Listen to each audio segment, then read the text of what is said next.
Welcome, everyone. I'm Kimberly Boschman, and this is the Intentionally Intuitive Podcast. In this episode, we're going to take a look at the energies for February 2021 for life path number 7. Before I get into the reading, I just want to mention that this is, of course, a general reading. If you're interested in a personalized reading, please book some time with me. My information is in the description box below. All right, let's get into it. So sevens, this is actually your month. So February is a 7 universal energetic month. And so you may be feeling these energies a little bit more pronounced than the rest of the collective, or because, 7 is your life path number, you might just be so used to these energies that it doesn't really faze you. But I anticipate that collectively we'll be seeing some focus around specialization this month, solitude, self-analysis when it comes to our particular goals, projects, and relationships. I feel like relationships will be coming in pretty strongly for the collective. So this is a time to kind of take a closer look at the goals that you've created. What are you working towards? Is it still aligned with where you're headed, where you want to be headed? Same thing with projects. Where are you investing your time and energy? And is it where you want to be investing your time and energy? And then relationships, are you investing your time and energy in relationships that you're getting a healthy exchange of energy from? Or are you showing up to relationships where you're the one putting in all the energy and really kind of left feeling deflated or sort of worn out after the experience? And so if that's the case, then those particular relationships may need to be reevaluated at this time. Health, which is more holistic health, will come into the forefront during this month. So body, mind, spirit. Taking a closer look at those and seeing, are you in balance? Are you out of balance? What areas need some extra TLC, and where can you do that? Or how can you do that for yourself? This is going to be a time for reflection and rest, and pay attention to your dreams at this time, because dreams will be coming in pretty strongly, especially for those who are aware of their dreams or particularly sensitive to their dreams. And so pay attention to your daydreams and your night dreams, because our dreams hold sometimes very profound messages for us. And so when we can be more in tune to those, we have a better possibility of capturing those messages. So let this 7 cycle work for you rather than trying to control or force things to happen. So sometimes with sevens, and when you're out of alignment, you can really want to or have that need for control over every area of your life. And this is going to be a time where you're really going to see opportunities for surrender. And so again, you're probably used to that, being a 7, being faced with challenges where you have to release your grip a little bit. But I do feel like that's going to be coming in pretty strongly for the collective, where we're going to be asked to know the direction that we want to move into, but surrender to the process, okay? And not try to control things so vehemently. So this could come in strongly around business or, obviously external matters. So when it comes to business, I feel like this is going to be a time where things will kind of come to you. So those things that are meant to be yours will find you, type thing. Not that, you don't need to show up or anything like that. You do still need to show up, but it's not a heavy focus on effort. So like you having to force it or put in an extreme amount of effort to see those things come in. It's almost like there's this level of synchronicity where things kind of show up out of the blue, or the right people just happen to come by, or you get the perfect idea, and the resources to complete that idea just sort of show up. And so allow for that to happen. So again, be open to receiving that. So again, this 7 energy for this month is more focused on self-work, integration, and specialization. So really expanding your mind and expertise, which again, that's something that 7s are used to. So I don't feel like this is going to be a big switch from your typical routine. But really find ways to focus your energy this month. And again, I think this is going to be a little more challenging for the other life path numbers. Sevens usually are pretty good about focusing their energy, that specialization. I mean, it's such a big part of your core.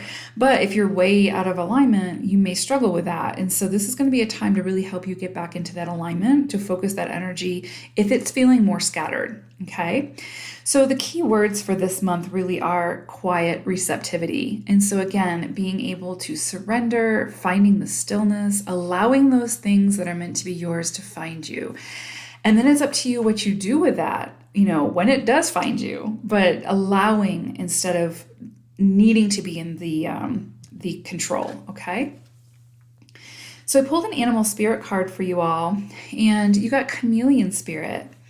And chameleon says, stay in the background and adapt to the situation rather than being conspicuous and attempting to direct the course of events.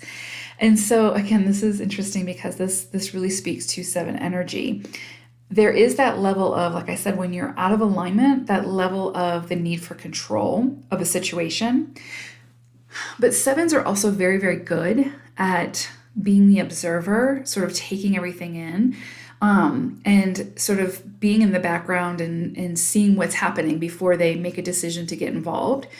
So there's just kind of this need for more of that, like, being the observer, sort of blending in, getting all your information or ducks in a row before you make a decision, and releasing that grip of control. So if you can do that, then this month will be pretty comfortable for you as you move through it. Okay, and then as we move into February for the reading, so I broke it down into 4 weeks, and of course the energy is fluid, so it can come in a variety of ways. But the first week we have this interesting energy of this new opportunity for financial success or material success. It doesn't have to be money, but it feels very like in the material world. So it could be like an opportunity to buy a new house or to buy some property or start a new business that has the potential to make a great amount of money or resources for you. It's not always about the money, but money is an energy, and it is okay to want a energetic exchange for your services. And so, or for your efforts, right? And so I do see this opportunity coming in for you. And again, we talked about that where it's like quiet receptivity. So it's like this some kind of communication, some kind of offering, some kind of clarity will come into you around an idea that you've had or around could be a new idea for you to start, to invest in. What's interesting is that keeps coming in is not going to be something that you anticipate. It's going to look different than what you think it's going to look like, right? So it's kind of like you might be expecting one thing and then it being the polar opposite and it kind of throwing you a little bit. But the key is like, even if it looks different than what you anticipate it should look like, this offer, this idea, whatever it is, in some way it's going to speak to you. It's going to speak to your soul in a way. And so even if it looks drastically different and outside of the norm of what you're used to, be open to it. This is going to be a situation where it's going to come in for you and you have to say yes to it in order to facilitate it and make it happen, right? But I have this feeling that it's going to look completely different or outside of your comfort zone. And so you just need to really go in and seek your own truth to see, is this aligned? Is this something that I want to pursue? And try to take any judgment out of it. Try to take any preconceived notions out of it and just be open to whatever this is. This isn't going to be for everyone. I feel like this is very specific, but this is, if you can be open to whatever this is, even though it feels like it's way outside your comfort zone or way outside of your realm of thinking, which comes back to that whole energy of not controlling the situation. Because if you're controlling the situation too tightly, then you're trying to dictate what the situation will look like. And I feel like this is going to be beyond that scope. And so again, in order for this to fully come in for you and for you to take advantage of it, you need to be open to receiving it and be open-minded about what it is and about the potential of it. So I don't know exactly what it'll be. It feels very material, or the potential for material. So it could be an idea that comes in or some kind of truth or communication that comes in. And it feels like divine feminine energy. So It could literally be coming in from from a female, from that maternal energy, so that mothering energy, that female energy. And that doesn't have to be necessarily from a female. It could be just that somebody who is heavily in their female energy, so their divine feminine energy. So it could be a male, but I feel like it's going to be something that is nurturing or has the potential to be nurturing or could be nurturing for your soul. Anyway, so just be open to the messages that come into the communications, the clarity that comes in for you, and the ideas and the potential for these ideas, because they feel very divine. This feels very divinely guided, and it feels huge. So there's a very big potential for this. But again, you have to say yes to it. And it feels like it's going to be one of those things that it's so far outside your comfort zone that there could be some hesitation there to say yes to it, but it's very divinely guided. Then we move into the second week. And it's interesting because I can kind of see you're in your head quite a bit. So you've got like a lot of thoughts going on. You might have some, self-defeating thoughts coming in, or, just those thought processes that just don't serve, or a lot of fear and worry about something is really, I guess, what I'm seeing. So it's kind of like there might be something where you've invested a lot of time into. And so like, let's say that you have like a business and you maybe recently started it and you've put a lot of energy and a lot of work into it, and you're just not seeing the rewards or the tangibles coming in around that business. And so you've gotten in your head about it and you're thinking that I couldn't possibly be on the right track. This is, what am I doing? And you start beating yourself up about it. And what the feeling that I'm really getting is like, just give it more time. Like whatever this is, and it doesn't have to be about a business. It can be about a relationship. It can be about, any of those things. Now, again, if it's about a relationship and it's something like you're really in your head about it, you're getting a lot of red flags, but you've invested all this energy, there may be some things to those red flags. So definitely, sevens can be very investigative. So in, the seekers of truth. And so take your time and dive a little bit deeper into that, investigate those red flags. There may be something to that. So it could really, the energy could go either way. It really goes with how you feel. So what's coming in for you internally through your intuition. Does this feel like something where you keep showing up to and, investing in and doing all this, doing all the work for, and you're just not receiving the exchange of energy from the other person? And so you have fear and worry around that, then it may be time to really take a closer look at, again, those red flags and that relationship to see, if you're not getting a healthy exchange of energy and you don't foresee the possibility of that, then you may be, continuing to pursue something that's just not worth your investment any longer. The flip side of that is this could be something where it's like you're so close to seeing the reward, and this feels more like business or using your gifts or something along those lines. So if there's something like that where you just keep investing your time and energy and you just haven't seen the rewards yet and you're becoming a little impatient, and so now you're in your head, fear and worry, it's just a call to look at the situation for what it is and just see, how much time have I invested in this? How realistic is it that I would see these huge tangibles come in at this point in time? Are my expectations too high? Do I need to be more realistic? And kind of take a closer look at it. But the key is to, in either situation, try to get out of your head around this and come back to, the present and really look at the situation for what it is, because only you're going to know what the next best step is for you when it comes to whatever this is. But the more that you stay in your head about it and create the stories, the more that's going to influence your decision. And really, this decision, whatever this is, needs to come from within, like from your heart center.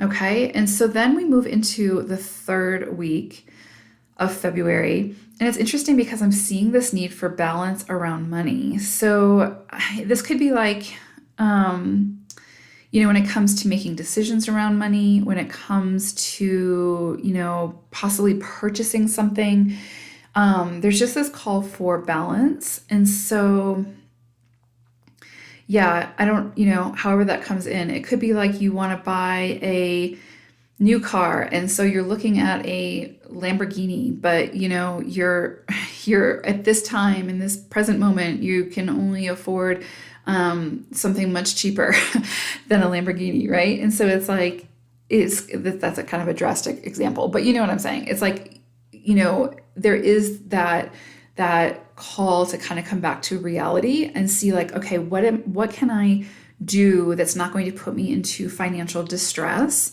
but that also, allows me to, purchase this resource and sort of manifest whatever this is that I want type thing. It might not be the extreme of what you want, but it's like, again, it's finding that balance. So it's not going to the other extreme of, well, I can't afford a Lamborghini, so I'm just not going to buy a car, right? It's kind of like finding that balance. So however that comes in for you, and that can be around, anything. It does feel very financial though. It feels around finances, and it feels about how you spend your money, it feels very practical. It can also be about, anything in the physical. So also those, material. And so buying a house, buying a car, a job, something like that. It could also be, you have the opportunity to start a new job, and you may be too focused on what the income is as opposed to the potential of that job. There's just so many different ways that this could come in. So it's really however it comes in for you. But definitely the call this week is to find your equilibrium when it comes to your spending, to money, to the material resources, material goods in your life. You don't want to fall into either extreme. So extreme lack or extreme excess. So just try to find your balance, and you'll be able to move through whatever this is pretty comfortably. Then we move into the last week of February. And what's really interesting is I'm getting this energy around like the world is your oyster type thing, but you have to trust yourself and trust the universe and trust others before you can really fully step into that power, right? And so it's kind of like this energy of like, if you could see beyond, this is like going back to chameleon spirit. If you can see beyond your scope of your physical reality at this moment and see the potential, your own potential, the potential of others, whatever the case may be, it's going to open you wide up so that you can pursue those things, those goals that might seem way beyond where you're currently at. I guess let me put it a different way. So what I'm really seeing is like this opportunity for something very big, but there's some self-sabotage coming in. And so there's like this lack of trust in self, lack of trust in your abilities or capabilities. Like, I want to do this, but I don't feel like I am capable of it. And so really it's kind of that message of like, well, maybe you're not capable of it right in this moment, but what can you do so you can become capable to do it, right? So it's like, do you need to take some extra courses? Do you need to specialize in whatever this is? Don't like discredit yourself or your abilities too quickly at this time, right? It's like something big may come in for you, or some beautiful big idea that feels huge, like, you know what I mean? Like feels global, but you are still thinking very small. And so this is really a call to, again, not to self-sabotage yourself, not to keep yourself small to fit in or to continue in a relationship that's no longer working, or to stay in a job that feels stable but that you hate. You know what I mean? It's like there's more out there for you. And I feel like this is going to be a time where these challenges may come up to highlight for you, like where you're keeping yourself small. And like where your thought process is around like what you're capable of or what your potential is, right? And so this is going to be some of that time for that self-reflection of like, okay, well, this is what I want. This is where I'm at. How do I get to where I want, right? And like, what do I need to do? And instead of immediately saying, well, I'm not capable of doing that, because then you're bringing in that energy. So it's like, instead of immediately going to that place, replace that with a different thought of, okay, well, I'm not quite there yet, but I can get there. Now, how do I get there? And then start that process. So there's really this energy around like keeping yourself small, but being meant for something so much bigger. And I feel like, if this is relevant for you, you're going to have some things come in that really highlight for you where it is that you continue to keep yourself contained or small. Or, I think about like if you live in like a really small town and you've been there most of your life, but your soul is craving travel and living in a foreign country, or living in a new place, or whatever the case may be, but the fear of the unknown is keeping you small, is keeping you in that small town and not allowing your soul to explore and express itself in the way that it wants to express itself because of that fear. And I'm literally getting that feeling because, it's like this, the image that's coming into me is like of the world. So it's kind of like, again, staying small within a small town when you're meant for the world, when you're meant to explore the world, right? That's a very specific example, but it's that kind of energy. It's like the fear of the unknown, or like the fear of stepping outside of that, quite literally the comfort zone, continues to kind of keep you stuck. And so I do feel like there's going to be some opportunities coming in around this time, and actually, throughout the next couple of years, that's really going to push you beyond the limits that you've created for yourself. And so, interesting energy, sevens. I love this though. You guys are such that bridge between the mystical and the physical. And so sometimes you can get really stuck in either side. And, it's always about finding that balance. But I feel like this year is really going to be pushing you to explore that other side of yourself, whatever that may be. And it's about really being open to that and receiving it. And then whatever you do with it. So, fascinating. Okay, well, I hope it's a wonderful February for you, sevens. Take care, and I will see you again soon. Bye for now.